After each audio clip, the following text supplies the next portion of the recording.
Third number question को समझने के लिए आपको ये बातें समझनी होंगी। जैसे आप जो है एक मार्कर परचेज कर रहे हो, ठीक है, आप बोलोगे भैया भैया आपके पास मार्कर है, हमारे पास भी कलम है, ठीक है। आज मार्कर और कलम की बातें करेंगे। देखो यहाँ मार्कर है, हाँ भैया, जिससे हम लिख रहे हैं वो बहुत प्यारा सा मार्कर है, ठीक है। आपके पास कलम है, हाँ भैया मेरे पास तो कलम है, आपके पास कलम है। सपोज मार्कर जो है वो 10 रुपए में मिलता है। कितने पे मिलता है? 10 रुपए में।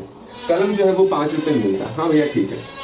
अगर अगर अगर आप मार्केट जा रहे हो, बोलेंगे भैया सुनो ना, हाँ मेरी प्यारी बहना सुनो ना, मार्केट जा रहे हो ना, मार्केट जा रहे हो ना, आप 2 मार्कर खरीद लेना, 2 मार्कर खरीद लेना और 3 पेन खरीद लेना, 3 कलम खरीद लेना। अच्छा भैया ठीक, ये बताओगे यहाँ 2 का 2 हो गया, ठीक है, यहाँ कुछ नहीं है तो मल्टीप्लाई छिपा हुआ है। मार्कर का कीमत कितना है भैया? भैया अच्छा सुनो, ऐसे पहले पूरा क्वेश्चन सुन लो।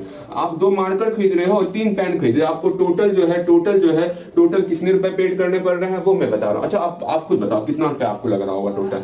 तो आप बोलोगे भैया भैया 2 मार्कर है ना, मार्कर का कीमत कितना है? मार्कर का कीमत 10 रुपए है, तो यहाँ पर आप 10 रुपए लिख रहे हो, ठीक है। यहाँ प्लस का प्लस, यहाँ 3 है ना, 3 का 3।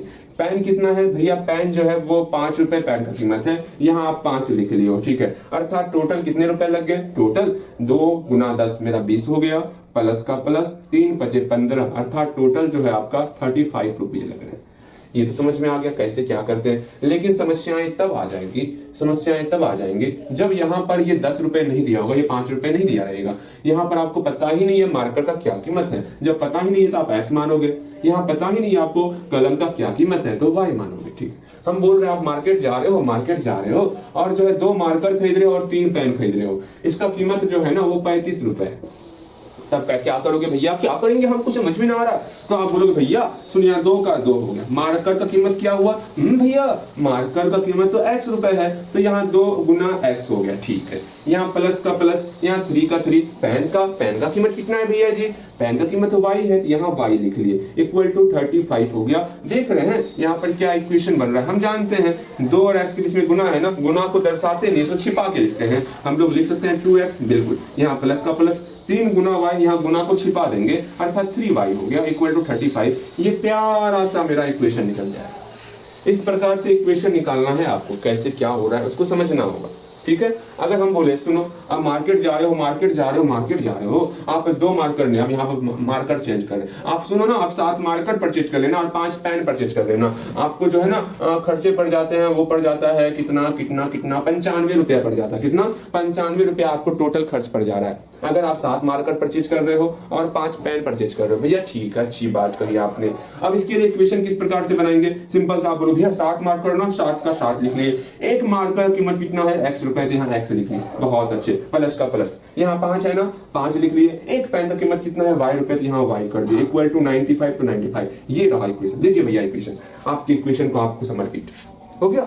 इतना प्यारा इक्वेशन आप निकाल दी हो। अगर ये चीज समझ में आ रहा है ना, ये प्रश्न हलवा है, क्या है? हलवा, हाँ बन जाएगा, तुरंत बन जाएगा ये, ठीक है। इसमें तो कहीं कोई टिकट होने ही वाला नहीं है। अब क्या बोले इतना आसान प्रश्नों को हम बताएंगे? बिल्कुल ना बताएंगे। यहाँ मार्कर की जगह पर यहाँ पर आपको बल्ला दिया हुआ है, इस पेन की जगह पर यहाँ पे गेंद दिया हुआ है। पहले एक बार प्रश्न को लिखो, तो आप यहाँ से लेके यहाँ तक, और एक बार बहुत अच्छे तरीके से इस मतलब इस प्रश्न को एक बार अच्छे तरीके से पढ़ लो।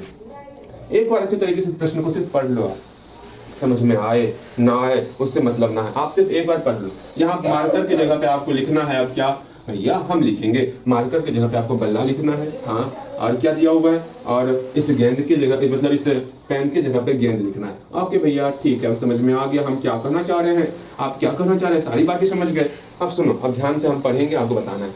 एक क्रिकेट टीम के कोच ने, जैसे ये कोच है, ये आपका कोच है भैया, ठीक है, ये हुआ कोच आपका, ठीक है। ये कोच जो है ना 7 बल्ला और 6 गेंद खरीदा, ठीक है। कितना बल्ला? 7 बल्ला और 6 गेंद खरीद रहा है। यहाँ मिटाओ उसको, ठीक है, मिटाते हैं भैया जी। यहाँ पर 7 बल्ला खरीद रहा है और 6 गेंद खरीद रहा है, और 6 गेंद खरीद रहा है, ठीक है।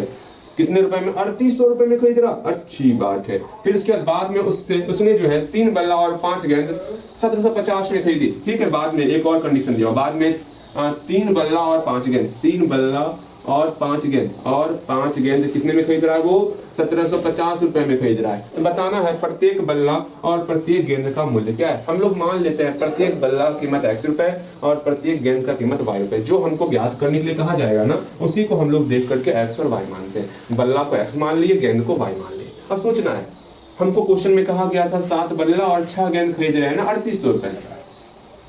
और 3 बल्ला और 5 गेंद खरीद रहे हैं ना, 1750 रुपये लग रहा है। तो क्या करें, सिंपल सा इक्वेशन बनाना है। यहाँ 7 का 7 लिख लिए, एक बल्ला का कीमत कितना है, x रुपये, तो यहाँ x आ गया, प्लस का प्लस, यहाँ 6 का 6, एक गेंद का कीमत कितना है, y रुपये, तो यहाँ y आ गया, इक्वल टू 3800। ये आपका पहला इक्वेशन है। देखो कितना आसान है, ये आपका पहला इक्वेशन आ गया। ठीक है, फिर यहाँ पर इक्वेशन निकालना है, 3 का 3 हो गया, एक बल्ला का कीमत कितना, x रुपये, तो x हो गया, प्लस का प्लस, यहाँ 5 का 5, एक गेंद का कीमत कितना है, y रुपये, तो यहाँ y आ गया, इक्वल टू 1750। अब इसको सॉल्व करेंगे, हम लोग का x और y का कीमत निकल जाएगा। कैसे बनाना है, बनाने का तरीका देखो।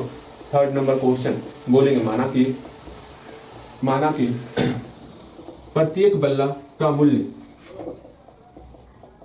प्रत्येक बल्ला का मूल्य कितना है, प्रत्येक बल्ला का मूल्य भैया x रुपए है। ठीक है, अगेन फिर प्रत्येक गेंद का मूल्य, प्रत्येक गेंद का मूल्य, प्रत्येक गेंद का मूल्य ये कितना है, y रुपए है। अब एक काम करना है, सिंपल सा एक काम करना है, प्रश्नानुसार अकॉर्डिंग टू क्वेश्चन, प्रश्नानुसार अकॉर्डिंग टू क्वेश्चन, प्रश्नानुसार क्या करना है आपको, बोला गया 7 बल्ला और 6 गेंद, 7 बल्ला, बल्ला कितना है x ना, 7 बल्ला और 6 गेंद, 6 गेंद कितना है, y ना, y इक्वल टू कितना है, 3800 ना, यहाँ 3800 लिख लिया। ये आपका पहला इक्वेशन हो गया। फिर सेकंड इक्वेशन लिखना है, हटाओ इसको जब समझ जाओगे ना आप खुद कर लोगे, मौखिक कर लोगे। फिर सेकंड इक्वेशन क्या है, 3 बल्ला कितना है, x ना, 3 बल्ला प्लस 5 गेंद कितना है, गेंद है y, तो यहाँ गेंद की जगह y हो गया, कितना है 1750 ना, यहाँ पे 1750 लिख लिए। दोनों इक्वेशन को सॉल्व करना है। सॉल्व किसे करना है, प्रतिस्थापन विधि। ठीक है, प्रतिस्थापन विधि से सॉल्व करोगे अभी सिर्फ और सिर्फ। प्रतिस्थापन विधि के लिए स्टेप फर्स्ट क्या होने वाला भैया, स्टेप फर्स्ट, हम बार बार डिवीजन करवा रहे हैं, याद होना चाहिए आपको। या तो फर्स्ट को लो या तो सेकंड को लो। अगर आप फर्स्ट को ले रहे हो, अगर आप इक्वेशन फर्स्ट को ले रहे हो तो सिंपल से या तो आपको x का मान अकेला करना है या तो आपको y का मान अकेला कर। चलो आप x का मान अकेला कर रहे हो, फिर स्टेप सेकंड क्या हो जाएगा, भैया अब मेरा यहाँ x का मान अकेला हो गया, मतलब फर्स्ट लिए थे और x को अकेला कर लिए थे। ठीक, अब जो बच गया वो लेना है। अब आपको इक्वेशन सेकंड लेना है। अब इस इक्वेशन सेकंड में x का वैल्यू पुट करना है, मेरा जो है y का वैल्यू अकेला हो जाएगा। जैसे ही y अकेला होगा तो आप किसी भी इक्वेशन में पुट करके आप x का वैल्यू निकाल सकते हो। बस ये छोटा सा आपको मेथड सिखाए थे, वो मेथड आपको आना चाहिए। इस मेथड का प्रयोग करके आपका x और y का वैल्यू कुछ ना कुछ आ ही जाएगा। जैसे ही कुछ ना कुछ वैल्यू आ जाएगा तो यहाँ लिखोगे अतः प्रत्येक बल्ला का मूल्य बराबर x रुपए, प्रत्येक गेंद का मूल्य बराबर y रुपए, x बराबर कुछ निकलेगा, y बराबर कुछ निकलेगा, आराम से लिख लोगे, काम कंप्लीट। ठीक है, समझ में आ गया? ये बहुत आसान है, इससे आसान कुछ ना होगा। ये हम लोग सारा क्वेश्चन सॉल्व कर लिए और सॉल्व करेंगे क्वेश्चन नहीं, बाकी का जो बचा हुआ क्लास है ना, सोच रहे हैं अगले क्लास में कंप्लीट करेंगे। ठीक है, अभी और कम से कम 3 क्वेश्चन और करने वाले, तब ये सेशन कंप्लीट होगा। अब थोड़ा आपको